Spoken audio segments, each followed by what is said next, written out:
How do you start your game dev journey? By making stuff? No, seriously.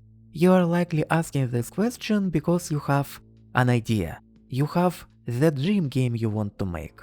Why not work towards making it a reality? You might say, but Lizard, I am a complete noob.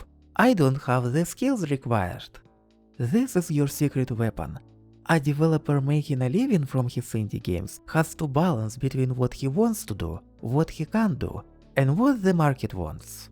You, someone yet to be capable of making a game worth selling, can break out of this prison and work on whatever you want, including copyrighted material. If you will not release it to the public, the copyright holder couldn't care less.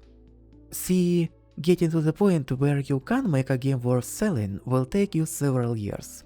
The best way to get you to that point, to get the knowledge required in game dev, is to work on something you find fun and exciting, regardless of how big it is, regardless of how unfeasible it is, regardless of how complicated it is.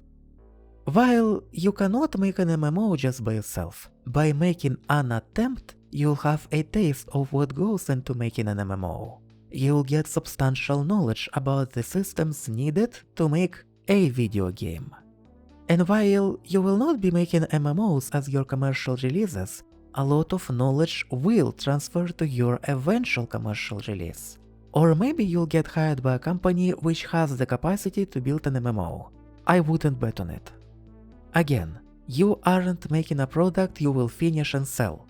Yet, you are playing the ultimate sandbox game, and when you reach a certain level, you'll get an opportunity, a chance to make a living off of it.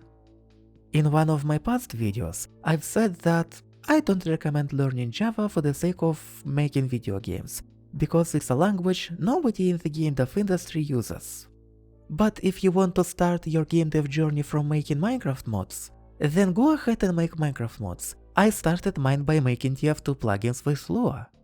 At some point, you'll have to switch to something more relevant, but it shouldn't be your immediate concern. And while making Minecraft mods is far from being the best way to learn how to develop, ask me how I know, what matters the most is if you find it exciting. While you shouldn't expect your first projects to be of any quality, it doesn't mean you can't share them. When I created Versus Axe and Hail mode back in 2010, it was my first project I publicly released. I wasn't even a good programmer back then, my English was terrible, and the gameplay itself had, and still has, several major issues which are fundamental to the mode as a whole. They are so bad and unavoidable, a professional game designer would not have greenlit its creation. But back in the day, I simply saw this image and was like, hey, it would be cool to make it a real thing. So I did, and people loved it. And when I lost interest, the community picked it up, improved the code, and it continues to exist in the present day. But nobody has fixed the broken English. In fact, the Axe and Hail model used until the Jungle Inferno update has had the Eggman mustache as my personal Easter egg. People often feel guilty about abandoning their old projects.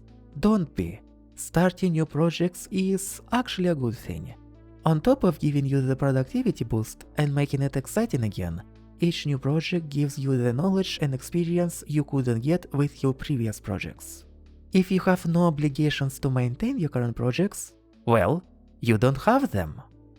To recap, start your game dev journey from creating what you would want to create, regardless of how big, hard, or copyrighted it is.